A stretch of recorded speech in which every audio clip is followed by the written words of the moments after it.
சத்திய வசனத்தின் கிரியை எனக்குள்ளாக எப்படி இருக்கிறது என்பதுதான் சாட்சி, நற்சாட்சி. கர்த்தராகிய இயேசு கிறிஸ்து நீதிபரராகிய தேவன் நமக்காக இந்த உலகத்திலே வந்து நமக்காக பாடுபட்டு கல்வாரி சிலுவையிலே நம்முடைய பாவங்களை சுமந்து தீர்த்து நமக்கு மீட்பை அருளி செய்தார். விசுவாசத்தினாலதான் நீதிமான் பிழைப்பான், கிரியைகளினாலே இல்ல. கிறிஸ்துவை தரித்து கொண்டிருக்கிறவர்களுக்கு கிறிஸ்து அடையாளமாக இருக்கிறார், அல்லது கிறிஸ்துவை தரித்து கொண்டவர்கள் கிறிஸ்துவுக்கு அடையாளமாக இருக்கிறார். முதலாவது ஒரு கேள்வியை கேட்டேன், நான் அடிமையாக இருக்கிறேனா, சுயாதீனனாக இருக்கிறேன்? இரண்டாவது கேள்வி, நான் கிறிஸ்துவை தரித்து கொண்டிருக்கிறேனா அல்லையா? மூன்றாவது கேள்வி, அப்படி கிறிஸ்துவை நான் தரித்து கொண்டிருப்பேன் என்று சொன்னால் நான் எப்படியாக பிறரை நடத்துகிறேன்?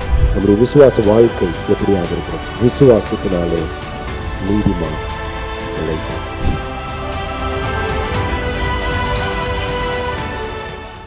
கர்த்தருடைய பரிசுத்த நாமத்திற்கு மகிமை உண்டாவதாக. இந்த நாளிலும் கூட கலாத்திய நிறுவத்தில் கலாத்திய சபைகள் தடுமாறி கொண்டிருந்தன. தெளிவு இல்லாமல் யார்கிட்ட பேசிட்டு இருக்கிறோம், யார் நம்மோடு பேசி கொண்டிருக்கிறார்கள், அவர்கள் பேசுகிறது என்ன, இது சத்தியமா சாத்தியமா என்று விளங்காத அளவுக்கு திருச்சபையார் குழப்பத்திலே இருந்தார்கள். அவர்களை தெளிவுபடுத்தும் விதமாக பவுலடியார் இந்த நிருபத்தை எழுதுகிறார். இதை கலாத்திய தேசங்களில் இருந்த சபைகளுக்கு அவர் எழுதின கடிதத்தை நம்ம அதிகாரங்களாக பிரித்த பொழுது 6 அதிகாரங்களாக பிரித்திருக்கிறார்கள்.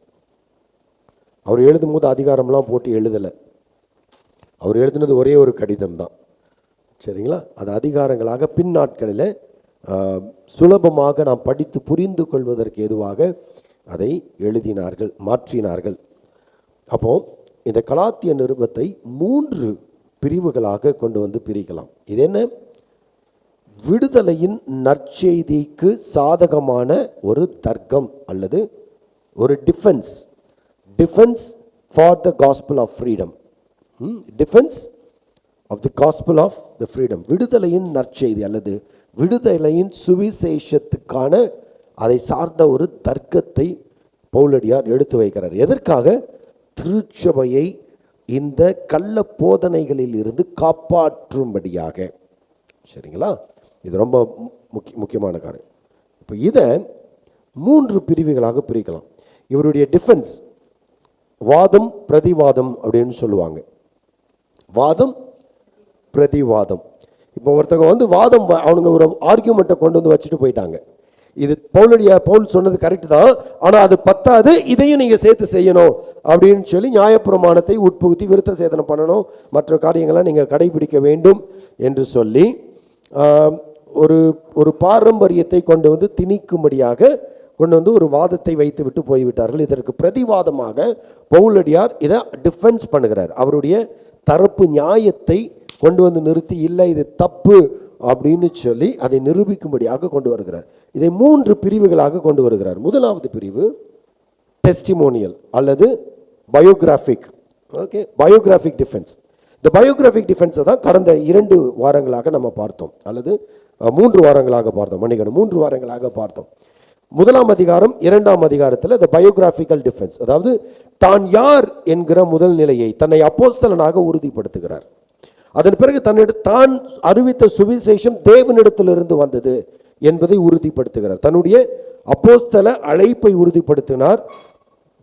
நான் போதித்த அல்லது நான் உங்களுக்கு சுமந்து வந்து கொடுத்த அந்த போதனை நான் தேவனிடத்திலிருந்து பெற்றுக்கொண்டது மனித கலாச்சாரத்தினாலோ பாரம்பரியங்களினாலோ இல்லை மனிதனுடைய அறிவினாலோ ஆற்றலினாலோ அது கொண்டு வரப்படவில்லை, இது தேவனிடத்திலிருந்து நான் பெற்றுக்கொண்டது என்பதை சொன்னார். சொல்லி முடிச்சுட்டு 2ஆம் அதிகாரத்தில் 2 தர்க்கங்களை வைக்கிறார். முதலாவது காரியம், எப்படி அவர் 14 ஆண்டுகள் கழித்து எருசலேமுக்கு சென்ற பொழுது அங்கே எருசலேமில் இருந்த சபை தலைவர்கள் இவரோடு கூட பேசும் பொழுது இவருடைய இந்த சுவிசேஷத்தை ஏற்றுக்கொண்டார்கள். இதற்கு எதிராக அவர்கள் பேசவில்லை, மாறாக இதை அங்கீகரித்து நீங்கள் ஏழைகளை மாத்திரம் பார்த்து கொள்ளுங்கன்னு சொல்லி அவர்களுக்கு வலது கரம் கொடுத்து இவருடைய போதனை சரி என்பதை அங்கீகரிக்கிறார்கள்.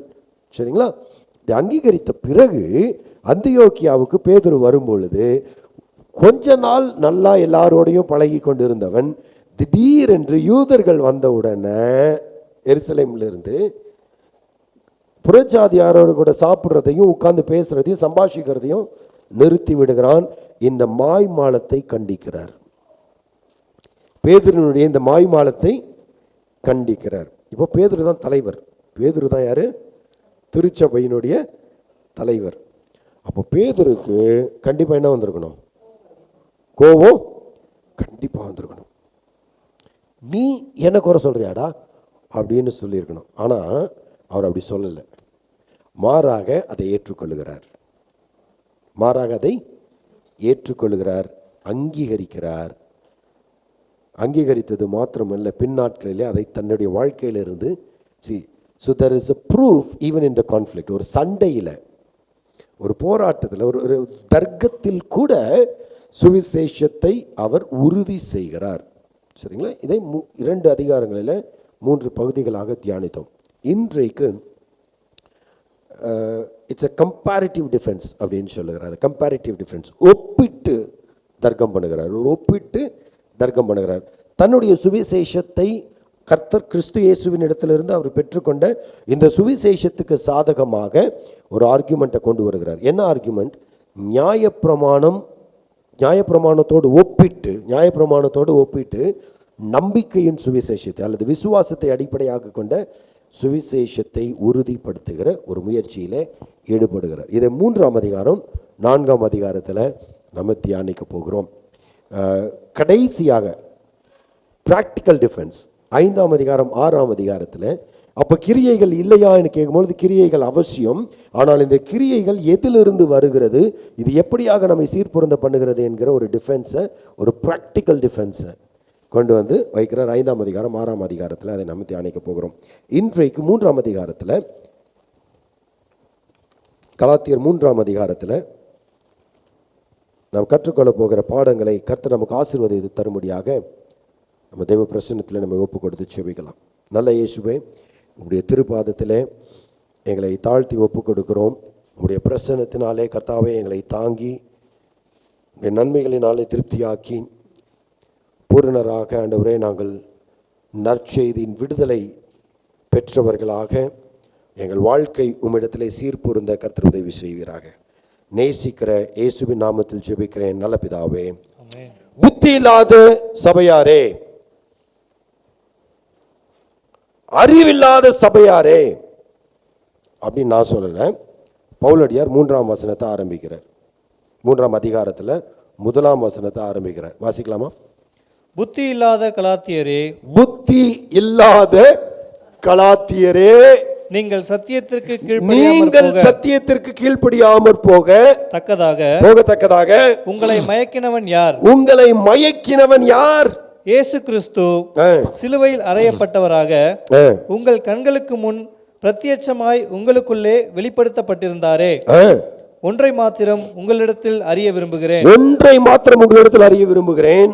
நியாயப்பிரமாணத்தின் கிரியைகளினாலேயோ விசுவாச கேள்வினாலேயோ எதினாலே ஆவியை பெற்றீர்கள்?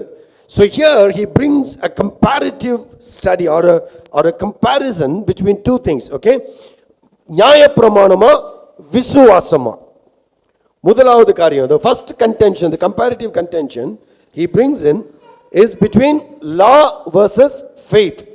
நியாயப்பிரமாணத்தின் கிரியைகளினாலா அல்லது விசுவாசத்தினால் ரட்சிக்கப்பட்டீர்களா என்கிற ஒரு தர்க்கத்தை கொண்டு வருகிறார். இதை 3 பிரிவுகளாக இதுக்குள்ளாக பிரிக்கிறார். சரிங்களா? இத முதலாவது பிரிவு தான் இன்னைக்கு இப்ப பார்த்தோம். நாம அவர் என்ன கேட்கிறார்? நீங்கள் விசுவாசிகளான பொழுது, சத்திய வசனமாகிய சுவிசேஷத்தை கேட்டு கர்த்தராகிய இயேசு கிறிஸ்து மரித்தார், அடக்கம் பண்ணப்பட்டார், உயிர் தெழுந்தார் என்று நீங்கள் விசுவாசித்து கிறிஸ்துவுக்கு உங்களை ஒப்பு கொடுத்த போது உங்கள் வாழ்க்கை மாற்றம் அடைந்தது. நியாயப்பிரமாணத்தின் கிரியைகளினாலா அல்லது விசுவாசத்தினாலா? எதினாலே நாம் மீட்கப்படுகிறோம் என்கிற ஒரு கேள்வி.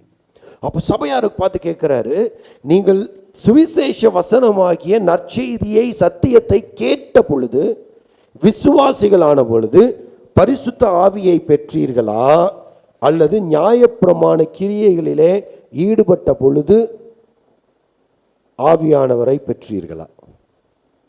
நீங்கள் பரிசுத்த ஆவியானவரின் அபிஷேகத்தை வல்லமையை பெற்றுக்கொண்டது எப்படி என்கிற கேள்வியை கேட்கிறார். ஏன்னா இவர்கள் அங்கீகரிக்கப்படுகிறார்கள்.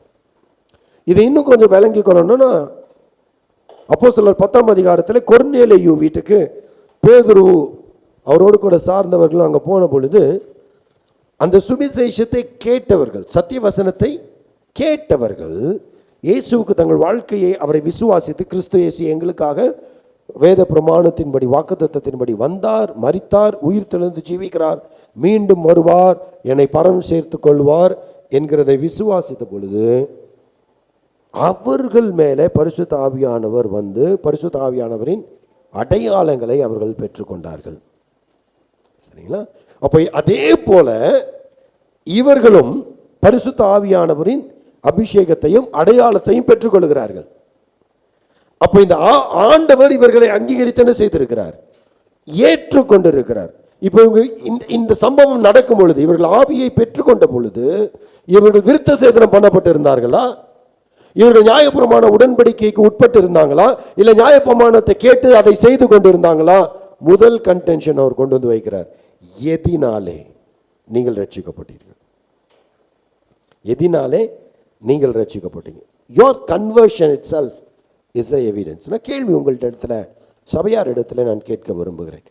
சுவிசேஷத்தை கேள்விப்பட்டு கேட்டு இல்லை அதை விசுவாசித்து மீட்கப்பட்டிருக்கிறீர்களா, அல்லது உணர்ச்சி வசப்பட்டு மீட்கப்பட்டிருக்கிறேன் என்று நம்பிக்கொண்டிருக்கிறீர்களா? கிட்டத்தட்ட 24 ஆண்டுகளுக்கு முன்பதாக நான் ஞானஸ்நானம் பெறும்படியாக பாளையங்கோட்டைக்கு போயிருந்தேன். பல போராட்டங்கள் மத்தியில், பல பிரச்சனைகள் மத்தியில், எப்படியாகிலும் ஆண்டவருக்கு என் வாழ்க்கையை நான் ஒப்புக் கொடுக்க போகிறேன், இனி கிறிஸ்துவே என்ற தீர்மானத்திற்குள்ளாக கடந்து வந்த நான் போனேன். என் ஞானஸ்நானம் கொடுக்கறதுக்கு முன்னாடி சில கேள்விகளை கேட்டாங்க. என்னால் பதில் சொல்ல முடியல. அவங்க கேட்ட கேள்வி ரொம்ப சிம்பிள். நீ ரட்சிக்கப்பட்டிருக்கிறேன்னு எதன் அடிப்படையில் விசுவாசிக்கிறேன்னு கேட்டாங்க. நீ நம்புற, ஒத்துக்கிறேன். நீ ரட்சிக்கப்பட்டிருக்கிறேன்னு நம்ம ஒத்துக்கிறேன். ஆனால் அது உனக்கு எப்படி உறுதியாச்சுப்பா, அது சொல்லு அப்படிங்கிறாங்க. அது வந்துங்க, இது வந்துங்க, இப்படிங்க அப்படிங்க. இந்த கதையெல்லாம் பேசாத தம்பி, தெளிவாக பேசு.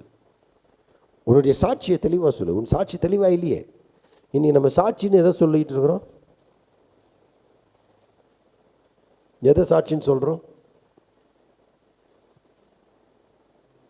ஆண்டவர் அதை கொடுத்தாரு, ஆண்டவர் இதை கொடுத்தாரு, ஆண்டவர் அப்படி செஞ்சார், ஆண்டவர் இப்படி செஞ்சார். எஸ், அதுவும் சாட்சி தான். அது நன்றி அறிதல், அது தேவனுக்கு நன்றி சொல்லுகிறது, கரெக்ட்.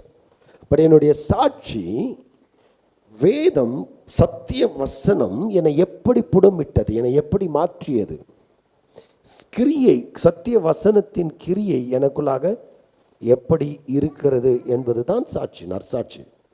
சரிங்களா? அப்போ இந்த கலாத்திய சபை விசுவாசிகள் மாற்றத்தை அனுபவித்த பொழுது அவர்கள் விசுவாச வாழ்வுக்குள்ளாக கடந்து வந்து பரிசுத்த ஆவியானவரின் அங்கீகாரத்தை, தேவனுடைய அங்கீகாரத்தை பெற்றது நியாயப்பிரமாணத்தை அறிந்ததினாலோ, நியாயப்பிரமாணத்தை கேட்டதினாலோ, நியாயப்பிரமாணத்தின்படி செய்ததினாலோ அல்ல, கர்த்தராகிய இயேசு கிறிஸ்துவை விசுவாசித்ததினாலே. அதனால தான் சொல்றாரு, புத்தி இல்லாத கலாத்தியரே எங்க போச்சுடா, நீங்க ஆவியானவரை பெற்று இருக்கிறீங்களே, அபிஷேகத்தை பெற்று இருக்கிறீர்களே, தேவனுடைய அடையாளத்தை பெற்று இருக்கிறீங்களே, ஏன் இப்போ தடுமாறி கொண்டிருக்கிறீங்க? இப்போ ஏன் திடீர்னு வழி தவறி போய் கொண்டிருக்கிறீர்கள் என்கிற ஒரு கேள்வியை வைக்கிறார். இரண்டாவதாக ஆபிரகாமை இங்கே கொண்டு வருகிறார். ஏன்னா இந்த யூத மார்க்கத்தவர்கள் வந்து பேசினது என்ன, நீங்கள் இயேசு கிறிஸ்துவை விசுவாசிக்கிறது கரெக்டு தான், ஆனால் அது போதாது, நீங்கள் முழுமையாக ரட்சிக்கப்பட வேண்டும் என்று சொன்னால், அல்லது தேவனுக்கு பிரியமாய் இருக்க வேண்டும் என்று சொன்னால், நீங்கள் நியாயப்பிரமாணத்தின்படி வாழ வேண்டும். அதுதான் தேவனுக்கு பிரியமானது அப்படின்னு சொல்லி அவங்க கொண்டு வந்து ஆர்கியூ பண்ணுறாங்க. இதற்கு எதிர்வாதத்தை பவுலடியார் கொண்டு வருகிறார். எப்படி எதிர்வாதத்தை கொண்டு வருகிறார்னா, ஐயா நீ நியாயப்பிரமாணத்தைப்படி பேசுறதெல்லாம் சரிதான், ஆனா எனக்கு ஒரு கேள்விக்கு பதில சொல்லு. 6ஆம் வசனம் வாசிங்க. அப்படியே ஆபிரகாம் தேவனை விசுவாசித்தான், அது அவனுக்கு நீதியாக எண்ணப்பட்டது. அப்படியே எப்படி 5ஆம் வசனத்துல வாசிங்க. அன்றியும் உங்களுக்கு ஆவியை அளித்து உங்களுக்கு ஆவியை அளித்து உங்களுக்குள்ளே அற்புதங்களை அற்புதங்களை நடப்பிக்கிறவர் அதை நியாயப்பிரமாணத்தின் கிரியைகளினாலேயோ விசுவாச கேள்வினா விசுவாசத்தை கேள்வி கேட்கறது இல்ல, விசுவாசத்தை கேட்டதினாலேயோ எதினாலே செய்கிறார். உங்களிடத்தில் அற்புத அடையாளங்களை தேவன் செய்திருக்கிறார், உங்களிடத்தில் அடையாளங்களை காண்பித்திருக்கிறார், நீங்கள் அபிஷேகத்தை பெற்று இருக்கிறீங்க. இது எப்படி நடந்துச்சு? விசுவாசத்தினாலா கிரியையினாலா? இதை கேட்டுட்டு அப்படியே எப்படியே நீ எப்படி விசுவாசத்தினாலே மீட்கப்பட்டாயோ அப்படியே. இப்ப 6ஆம் வசனம் வாசிங்க. ஆபிரகாம் தேவனை விசுவாசித்தான், அது அவனுக்கு நீதியாக எண்ணப்பட்டது. இது எங்க இருந்து வருகிற எடுத்திருக்கிறாரு? ஆதியாகமம் 15ஆம் அதிகாரம் 6ஆம் வசனத்திலிருந்து எடுத்திருக்கிறார். சரிங்களா? ஆதியாகமம் 15:6. அவன் கர்த்தரை விசுவாசித்தான், ஆபிரகாம் கர்த்தரை விசுவாசித்தான், அதை அவர் அவனுக்கு நீதியாக எண்ணினார். நல்லா விளங்கிக் கொள்ளுங்க. இது விருத்த சேதன உடன்படிக்கையை ஆபிரகாமோடு ஏற்படுத்துவதற்கு முன்பதாகவே அவன் ஆண்டவரை விசுவாசித்ததினாலே அவனை நீதிமான் ஆக்கிவிட்டார். சரிங்களா? ஆனா இந்த நியாயப்பிரமாணம் நம்ம பேசிக்கொண்டிருக்கிறது, நல்லா விளங்கிக் கொள்ளணும், நம்ம பேசிக்கொண்டிருக்கிறது நியாயப்பிரமாணத்தை பத்தி இல்ல. நியாயப்பிரமாணம் வருவதற்கு 430 ஆண்டுகள் முன்பதாக ஆபிரகாம் இருக்கிறான். ஆபிரகாமோடு கூட தேவன் உடன்படிக்கையை ஏற்படுத்துகிறார். இந்த உடன்படிக்கை அவன் விருத்த சேதன உடன்படிக்கைக்குள்ளாக வந்த பொழுது அவனை நீதிமான் ஆக்கல. அதற்கு முன்பதாகவே அவன் விருத்த சேதன உடன்படிக்கைக்குள்ளாக வருவதற்கு முன்பதாகவே அல்லது விருத்த சேதன முறைமைக்குள்ளாக வருவதற்கு முன்பதாகவே ஆபிரகாமை நீதிமானாக தேவன் கண்டார். எப்படி? அவன் தேவனை விசுவாசித்தான். ஐயா, நீ சொல்ற நியாயப்பிரமாணம் 430 ஆண்டுகள் பின்னால் வந்தது, இதுக்கு அப்புறம் வந்துச்சு மோசேயின் மூலமாக. அதுக்கு முன்பதாகவே உன்னோட முற்பாட்டனாக ஆபிரகாம் விசுவாசத்தினாலே நீதிமானாக்கப்பட்டான். எவ்வளவு பெரிய ஆர்குமெண்ட் கொண்டு வந்து வைக்கிறார் பாருங்க. சரிங்களா? So God made a covenant. தேவன் ஆபிரகாமோடு கூட ஒரு உடன்படிக்கையை பண்ணி அவன் மூலமாக, நல்லா கவனிங்க 9ஆம் வசனம், அந்தப்படி விசுவாச மார்க்கத்தார் விசுவாசமுள்ள ஆபிரகாமுடனே ஆசீர்வதிக்கப்படுகிறார்கள். விசுவாச மார்க்கத்தார் யார்? இந்த விசுவாச மார்க்கத்தார். இப்போ இந்த விருத்த சேதன நியமனமும் சரி, நியாயப்பிரமாண நியமனமும் சரி, ஒரு கூட்டத்தை அல்லது ஒரு தேசத்தாரை மாத்திரம் தனியாக பிரிக்கிறது. சரிங்களா? யூதர் என்கிற ஒரு இனக்குழுவை மாத்திரம் சார்ந்தது. எபிரேயர் அல்லது யூதர், இஸ்ரவேலர் எப்படி வேணாலும் எடுத்துக்கலாம். சரிங்களா? இந்த ஒரு இனக்குழுவை மாத்திரம் குறிக்கிறதாக மாறி போகிறது. ஆனா ஆபிரகாமோடு கூட தேவன் ஒரு உடன்படிக்கையை ஏற்படுத்தினார். நல்லா கவனிக்கணும். ஆபிரகாமோடு கூட தேவன் ஒரு உடன்படிக்கையை ஏற்படுத்தினார். அந்த உடன்படிக்கை ஆதியாகமம் 12:3 உன்னை ஆசீர்வதிக்கிறவர்களை ஆசீர்வதிப்பேன், உன்னை சபிக்கிறவனை சபிப்பேன், பூமியில் உள்ள வம்சங்கள் எல்லாம் உனக்குள் ஆசீர்வதிக்கப்படும். யார் ஆசீர்வதிக்கப்பட்டிருப்பாங்க? இஸ்ரவேலர்கள் மொத்தமா. ஆபிரகாமுடைய அழைப்பே உன் நிமித்தம் பூமியில் உள்ள வம்சங்கள் எல்லாம் ஆசீர்வதிக்கப்பட்டிருக்கும். இது நிறைவேற வேண்டும். பூமியில் உள்ள வம்சங்கள் அனைத்தும் ஆசீர்வதிக்கப்பட வேண்டும் என்று சொன்னால் நியாயப்பிரமாணத்துக்கு மீறின ஒரு கிரியை நடப்பிக்கப்பட வேண்டும், அல்லது நியாயப்பிரமாணத்துக்கும் மேலான ஒரு காரியம் நடைபெற வேண்டும். அது என்ன என்பதை தான் இங்க பேசிக் கொண்டிருக்கிறார். இது உடன்படிக்கை. தேவன் ஆபிரகாமை அழைத்து அவனோடு கூட ஏற்படுத்தின உடன்படிக்கை. பூமியில் உள்ள வம்சங்கள் எல்லாம் ஆசீர்வதிக்கப்படணும்னா இந்த நியமங்களை கடைபிடிப்பதினாலே ஆகாது. ஏன்னா நியாயப்பிரமாணம் ஆபிரகாமுக்கு பின்னால வந்தது. இதை தெளிவுபடுத்துகிறார். மூன்றாவதாக 11ஆம் வசனம் வாசிங்கம்மா. நியாயப்பிரமாணத்தினாலே ஒருவனும் தேவனிடத்தில் நீதிமான் ஆகிறதில்லை என்பது வெளியரங்கமாய் இருக்கிறது. நியாயப்பிரமாணத்தினாலே ஒருவனும் தேவனிடத்தில் என்னவாகிறது இல்ல, நீதிமான் ஆகிறதே இல்லை.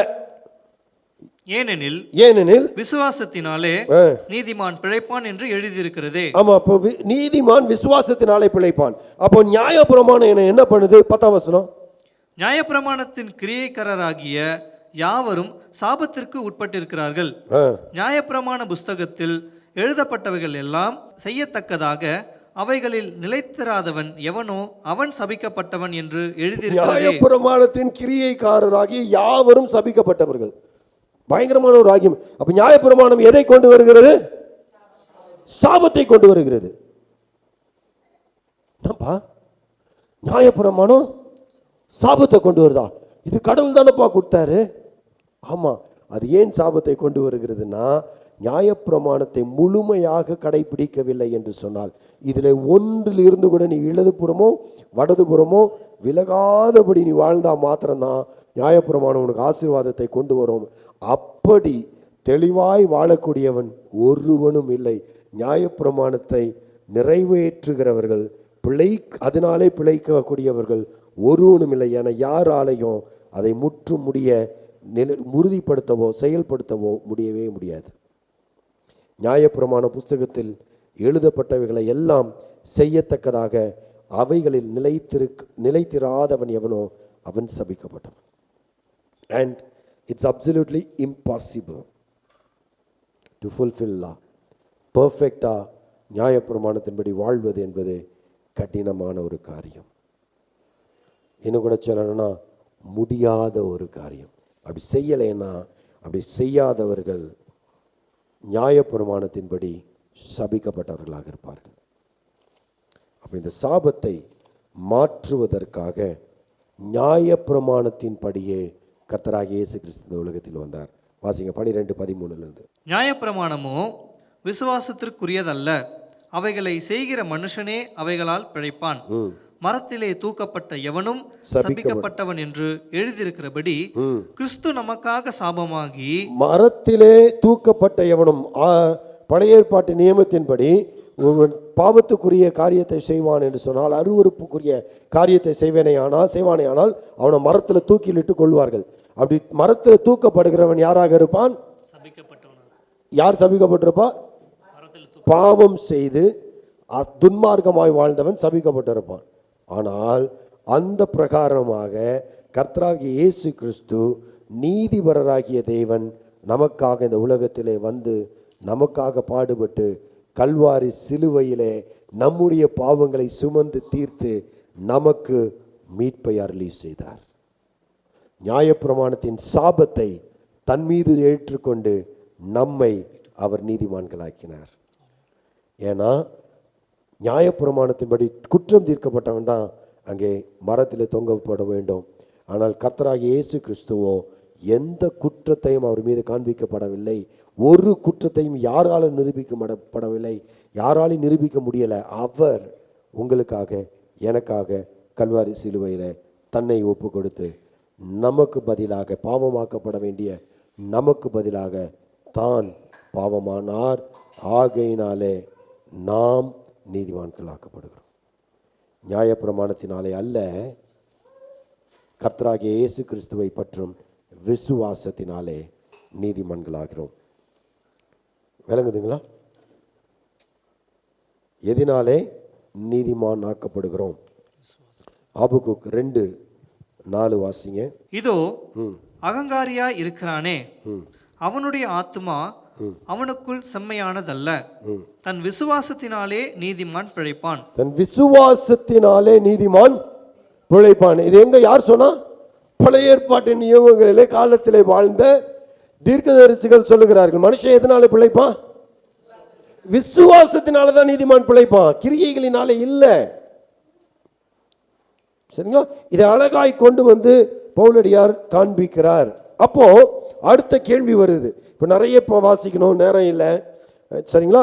அப்போ மூன்றாவதான ஒரு காரியம் இங்கே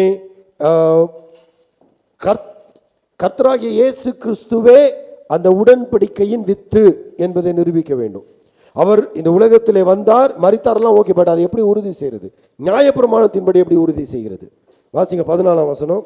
ஆபிரகாமுக்கு உண்டான ஆசீர்வாதம் கிறிஸ்து இயேசுவினால் புறஜாதிகளுக்கு வரும்படியாகவும் ஆவியை குறித்து சொல்லப்பட்ட வாக்குத்தத்தத்தை நாம் விசுவாசத்தினாலே பெரும்படியாகவும் இப்படியாயிற்று. வாசிங்க தொடர்ந்து. சகோதரரே, மனுஷர் முறைமையின்படி சொல்லுகிறேன், மனுஷர்களுக்குள்ளே உறுதி பண்ணப்பட்ட உடன்படிக்கையை ஒருவனும் தள்ளுகிறதும் இல்லை. மனுஷருக்குள்ளே ஒரு உடன்படிக்கையை நாம் ஏற்படுத்துவோம் என்று சொன்னால் அதை நாம் என்ன செய்யறது இல்லை, தள்ளுவது இல்லை. இது மனுஷனுக்கும் மனுஷனுக்குமான ஒரு உடன்படிக்கை. இந்த உடன்படிக்கையவே நம்ம என்ன செய்கிறது இல்லை, தள்ளுவது இல்லை. அதனோட ஒன்றையும் கூட்டுகிறதும் இல்லை. அது கூட ஒன்றை என்ன செய்கிறது இல்லை, கூட்டுகிறதும் இல்லை. விளங்குதுங்களா உங்களுக்கு? ரைட். அடுத்தது, ஆபிரகாமுக்கும் அவனுடைய சந்ததிக்கும் வாக்குத்தத்தங்கள் பண்ணப்பட்டன. சந்ததிகளுக்கு என்று அநேகரை குறித்து சொல்லாமல் உன் சந்ததிக்கு என்று ஒருவனை குறித்து சொல்லியிருக்கிறார். அந்த சந்ததி கிறிஸ்துவே. சந்ததிகளுக்குன்னு சொல்லல. ஏன்னா ஆபிரகாமுக்கு ஒரு பிள்ளை இல்லை, மாம்சத்தின்படியாக அநேக பிள்ளைகள் இருந்தார்கள். சரிங்களா? ஆனா அவருக்கு வாக்குத்தத்தத்தின்படி பிறந்ததோ ஒரே ஒரு பிள்ளை, அவன் ஈசாக்கு. ஈசாக்கோட கூட தேவன் உடன்படிக்கை பண்ணுகிறார். இந்த ஈசாக்கு was a typology of Jesus Christ. இயேசு கிறிஸ்துவை போல ஒரு மாதிரியாக கொடுக்கப்பட்டவன் அந்த காலத்துல. சரிங்களா? அப்ப ஈசாக்கை தேவன் அருளி செய்கிறார். ஈசாக்கை பலி செலுத்தும்படியாக ஆபிரகாமை கொண்டு வழி நடத்துகிறார். பலி செலுத்த போய் கத்திய ஓங்குறான். பலி செலுத்துவதற்கு தேவன் அவனை தடுத்தார். ஆனால் கல்வாரி சிலுவையிலே பிதாவாகிய தேவன் தன்னுடைய குமாரன் ஆகிய கிறிஸ்து இயேசுவை பலி கொடுக்க ஒப்பு கொடுத்த பொழுது அங்கே நிற்கவில்லை, அவர் மரித்தார். ஈசாக்கு அங்கே காப்பாற்றப்பட்டான், ஆனால் இயேசு கிறிஸ்துவோ மரித்தார். இந்த மாதிரி இந்த கிறிஸ்து சந்ததி என்று சொல்லப்பட்டது உலகத்தை முழுவதுமாக. ஏன்னா ஈசாக்கின் மூலமாக ஆசீர்வாதத்தை பெற்றுக்கொண்டது யாக்கோபு என்கிற சந்ததி மட்டும்தான், இஸ்ரவேல் என்கிற சந்ததி மட்டும்தான். ஆனால் உலகத்தில் உள்ள அனைத்து ஜாதிகளும் ஆசீர்வதிக்கப்பட வேண்டும் என்று சொன்னால், பூமியில் உள்ள அனைத்து ஜாதிகளும் ஆசீர்வதிக்கப்பட வேண்டும் என்று சொன்னால் அது ஈசாக்கினாலே உண்டானது அல்ல, மாறாக ஈசாக்கை போன்ற இன்னொரு வாக்குத்தத்தத்தின் நபரை குறித்து பேச வேண்டும். அந்த சந்ததி கர்த்தராகிய இயேசு கிறிஸ்து. உலகத்தில் உள்ள பூமியில் உள்ள அனைத்து சந்ததியும் ஆசீர்வதிக்கப்படும்படியாக கர்த்தராகிய இயேசு கிறிஸ்துவே இந்த உலகத்தில் வந்தார்.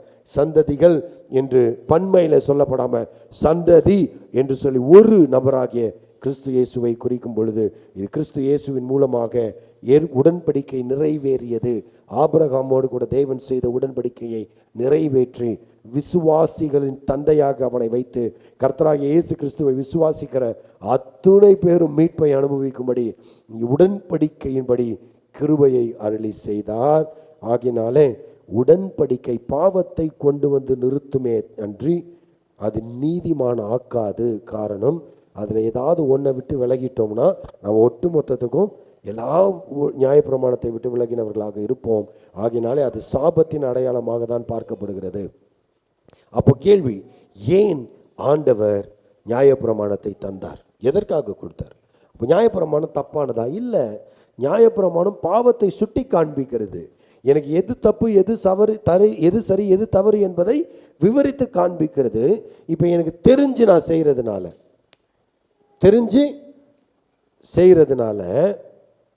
இல்லை, மனசாட்சிக்குள்ளாக இது சாபம் இது பாவம் என்கிற தெளிவை உண்டு பண்ணினது நியாயப்பிரமாணம். அப்போ நான் முழுவதுமாக விடுதலையாக வேண்டும் என்று சொன்னால் இந்த நியாயப்பிரமாணம் என் மனசாட்சியை குற்றவாளியாக தீர்க்கிறது, நீதிமான் ஆக்கலை. ஆனால் நீதிமான் விசுவாசத்தினாலே பிழைப்பான். இந்த விசுவாசம் கர்த்தராகிய இயேசு கிறிஸ்துவை பற்றி கொள்கிற அந்த மனநிலையை காண்பிக்கிறது. நான் கிறிஸ்துவை விசுவாசத்தை ஏற்றுக்கொள்ளும் பொழுது என் வாழ்க்கை மாற்றம் அடைகிறது. அப்போ பிரமாணம் தப்பா, நியாயப்பிரமாணம் வேஸ்டா அப்படின்னா இல்லை, நியாயப்பிரமாணம் வீணானது அல்ல. 19ஆம் வசனம் முதல் பகுதியை மாத்திரம் கேட்கலாம். அப்படியானால் நியாயப்பிரமாணத்தின் நோக்கம் என்ன? வாக்குத்தத்தத்தை பெற்ற சந்ததி வருமளவும் அது அக்கிரமங்கள் நிமித்தமாக கூட்டப்பட்டு தேவதூதரை கொண்டு மத்தியஸ்தன் கையிலே கட்டளையிடப்பட்டது. மத்தியஸ்தன் ஒருவனுக்குரியவன் அல்ல, தேவனோ ஒருவர். மத்தியஸ்தன் ஒருத்தன் நிற்பான். இப்போ ஒரு உடன்படிக்கையை ஏற்படுத்தும் பொழுது இந்த உடன்படிக்கையை உறுதி செய்வதற்கு நடுவில் ஒருத்தன் நிற்பான். There is a mediator. இந்த மீடியேட்டர் ஒருத்தர் சார்பாக இருக்க முடியாது, 2 நபர்களுக்கும் சார்பாக தான் இருக்கணும். இவங்களுக்கு சார்பாகவும் பேசணும், அவங்களுக்கு சார்பாகவும் பேசக்கூடிய ஒரு நபராக இருக்க வேண்டும். ஆனால் தேவன் ஒருவரே.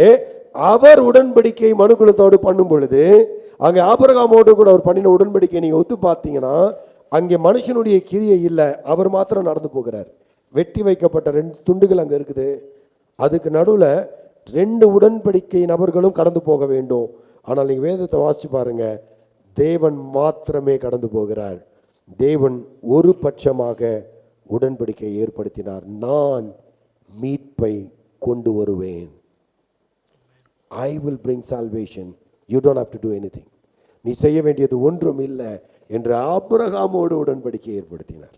அந்த உடன்படிக்கை நிறைவாக கர்த்தராகிய இயேசு கிறிஸ்துவை தந்தருளினார். அந்த சந்ததியாகிய கர்த்தராகிய இயேசு கிறிஸ்து வரும் அளவும் 23 வாசிங்கம்மா.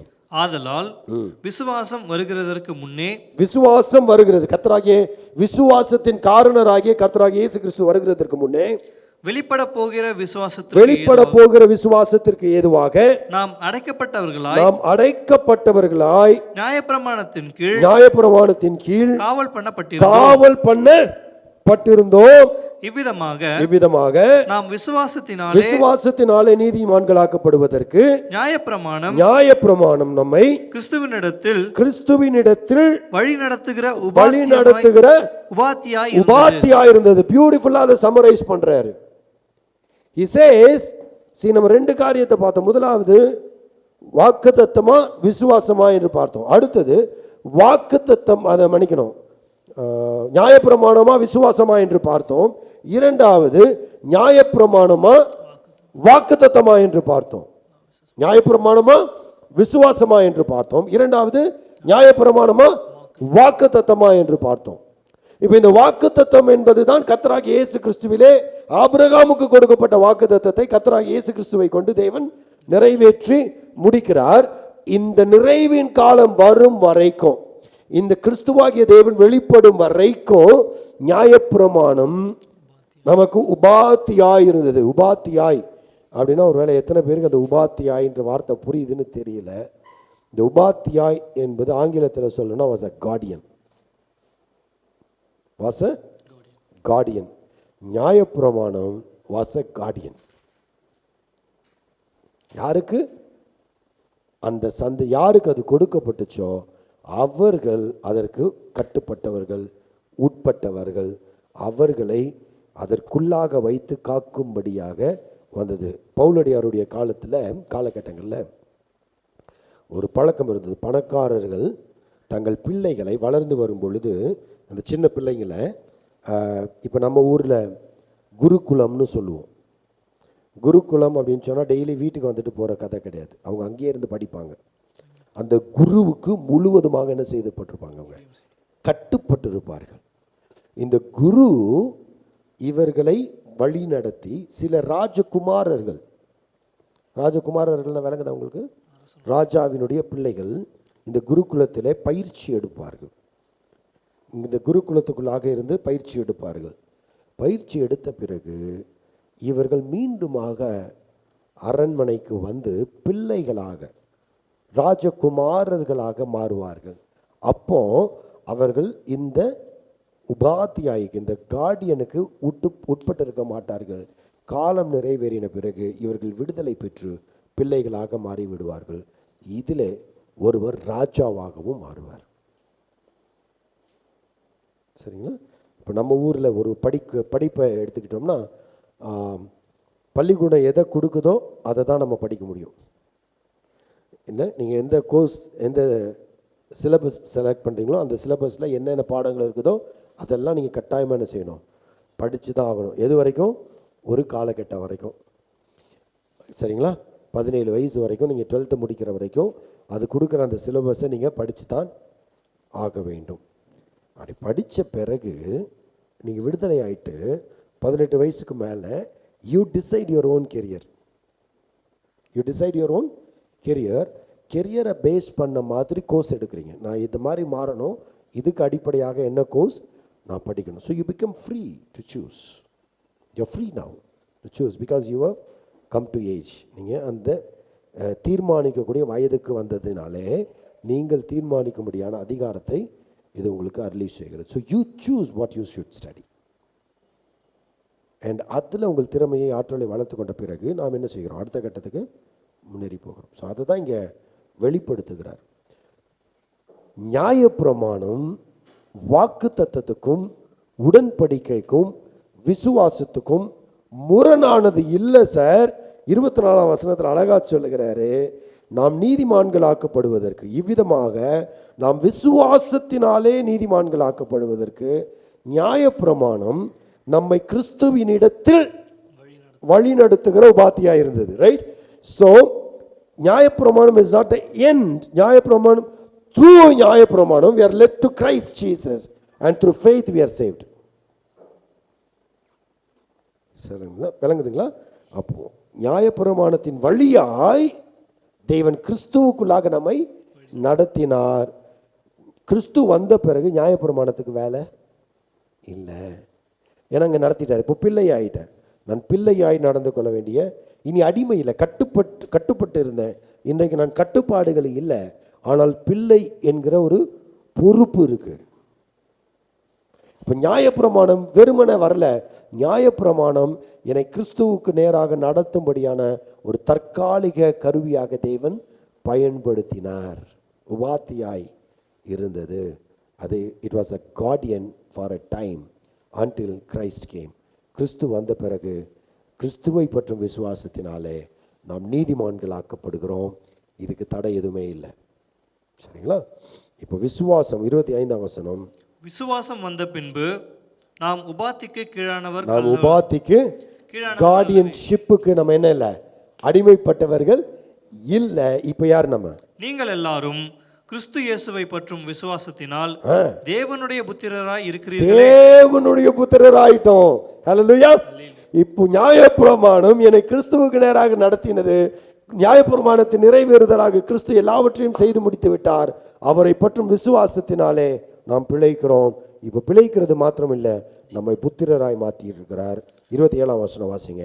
ஏனெனில் உங்களில் கிறிஸ்துவுக்குள்ளாக ஞானஸ்நானம் பெற்றவர்கள் எத்தனை பேரோ அத்தனை பேரும் கிறிஸ்துவை தரித்துக் கொண்டிருக்கிறீர்கள். You have put on Christ. நான் கிறிஸ்துவை என்ன பண்ணியிருக்கிறேன்? தரித்து கொண்டிருக்கிறேன். இது கொஞ்சம் நீங்க விளங்கணும். ஏதேன் தோட்டத்திலிருந்து ஆதாமும் ஏவாளும் பாவம் செய்தபோது இலையினாலே தங்களுக்கு உடையை தரித்து கொண்டு, இலைகளினாலே உடையை தைத்து தங்கள் அவர்கள் நிர்வாணிகள் என்று உணர்ந்ததினாலே அவங்க தங்களுடைய நிர்வாணத்தை மறைப்பதற்காக இலைகளை தைத்து ஆடையாக வைத்திருந்தார்கள். இலை காத்துல பறந்துடும். அவர்கள் பாவத்தை மறைப்பதற்கு கூட தெளிவில்லாத ஒரு நிலையில் அவர்களுக்கு தோல் உடையை தேவன் தந்தரளி அனுப்பினார். அங்கே இரத்தம் சிந்துதலும் உண்டாயிற்று. இரத்தம் சிந்துதி அந்த மிருகத்தின் தோலினாலே அவர்கள் நிர்வாணத்தை மூடி தேவன் அவர்களை அனுப்புகிறார். சரிங்களா? இங்கே கிறிஸ்து இயேசு தன்னுடைய இரத்தத்தை சிந்தி அவரை நாம் நீதியாக தரித்து கொள்ளும்படி நமக்கு அனுகிரகம் செய்தார்.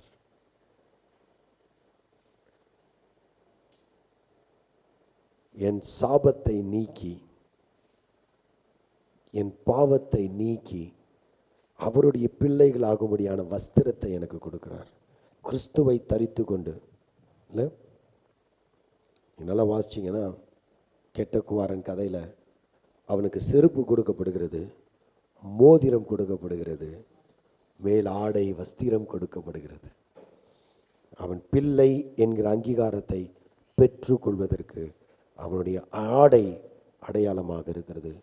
கிறிஸ்துவை தரித்து கொண்டிருக்கிறவர்களுக்கு கிறிஸ்து அடையாளமாக இருக்கிறார், அல்லது கிறிஸ்துவை தரித்து கொண்டவர்கள் கிறிஸ்துவுக்கு அடையாளமாக இருக்கிறார்கள். Because we become one with Christ. நாமும் கிறிஸ்துவும் ஒன்றிணைக்கப்பட்டு கிறிஸ்துவை வெளிப்படுத்துகிறவர்களாக நாமும் நம்மை பிள்ளைகளாக ஏற்றுக்கொண்டவராக தேவனும் அங்கே செயல்படுகிறதை பார்க்க முடியும். கிறிஸ்துவோடு கூட இணைக்கப்பட்ட அருமையான வாழ்வை தேவன் நமக்கு பரிசளிக்கிறார். பரிசளித்த பிறகு நம்மள என்னவாயிட்டோம்? பிள்ளைகள் ஆயிட்டோம். நம்மள என்னவாயிட்டோம்? புத்திரர் ஆயிட்டோம். இப்போ இதில் யார் பெரியவன், யார் சின்னவன்? யார் பெரிய ஆளு, யார் சின்ன ஆளு? பணம் வச்சிருக்கிறவங்களாம் பெரிய ஆளு, நல்லா பேச தெரிஞ்சவங்கலாம் பெரிய ஆள், இந்த பெரிய ஜாதி, அவன் சின்ன ஜாதி, இவன் தாழ்த்தப்பட்டவன், அவன் உயர்த்தப்பட்டவன், இவன் படித்தவன், அவன் படிக்காதவன், இவன் கருப்பு, அவன் வெள்ளை, இவன் அழகு, அவன் அசிங்கம். ஏய், பரிதாபம்.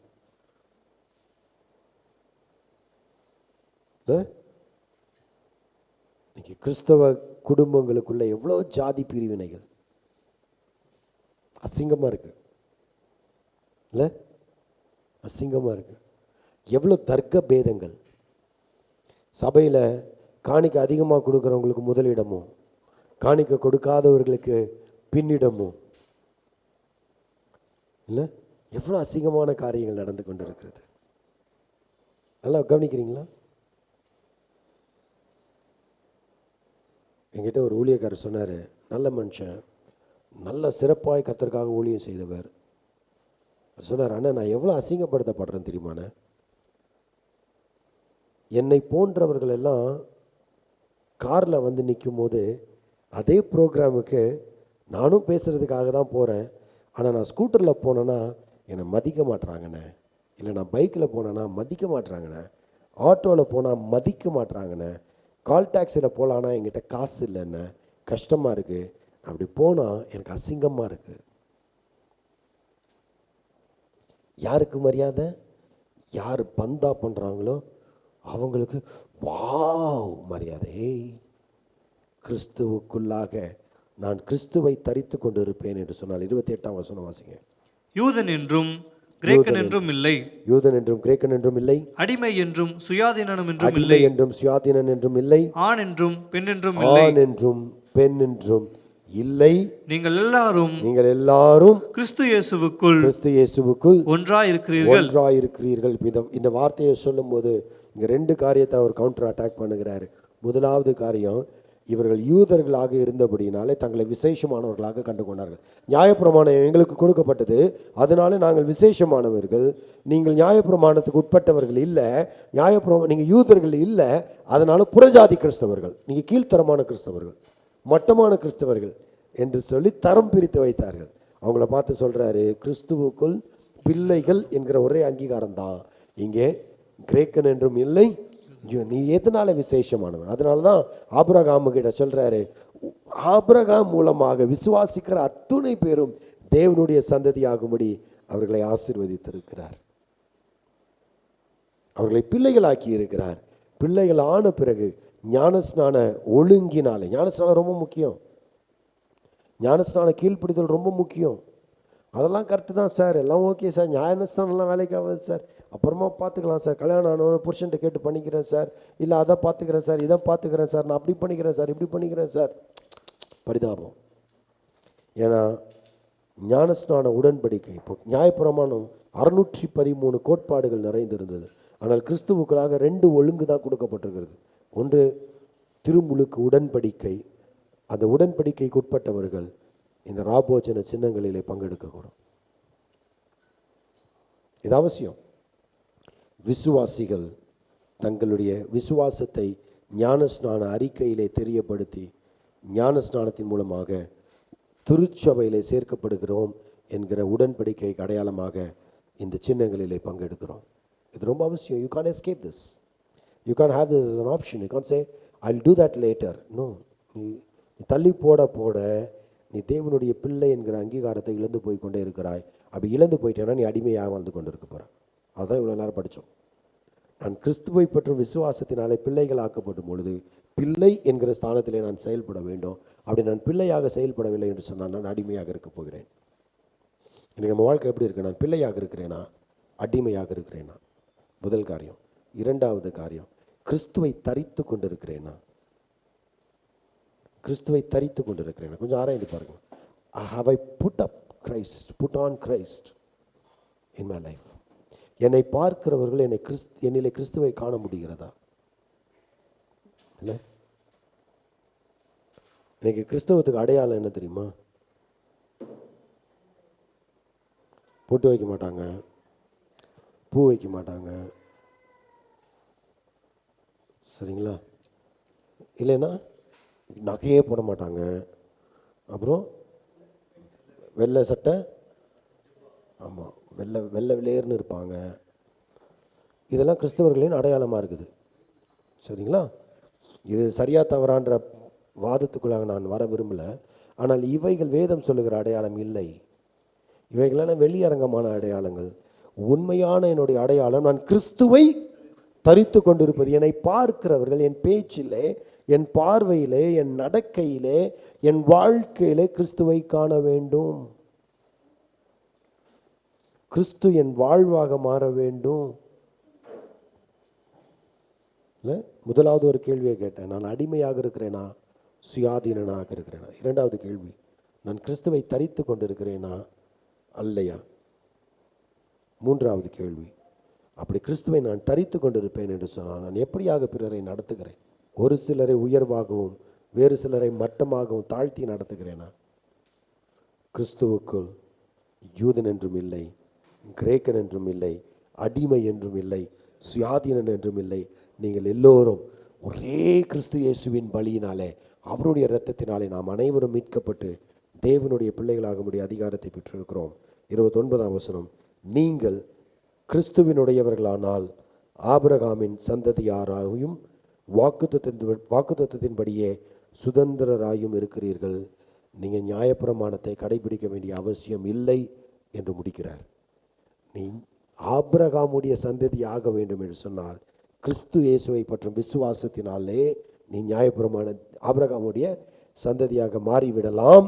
நீ நியாயப்பிரமாணத்தை பின்பற்ற வேண்டிய கட்டாயம் இல்லை. நீ தேவனுடைய பிள்ளையாய் இருக்கிறாய். இதை உணர்ந்திருக்கிறோமா? நம்முடைய விசுவாச வாழ்க்கை எப்படியாக இருக்கிறது? விசுவாசத்தினாலே நீதிமான் பிழைப்பான். விசுவாசத்தினாலே நீதிமான் பிழைப்பான்.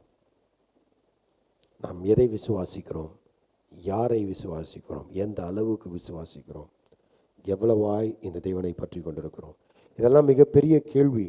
இந்த கேள்வியை சற்று ஆராய்ந்து பார்த்து, தெளிவாய் ஆராய்ந்து பார்த்து, நம்முடைய வாழ்க்கையை தேவனுடைய பிரசன்னத்தில் ஒப்பிட்டு பார்த்து தேவனுக்கு ஒப்பு கொடுக்கலாமா?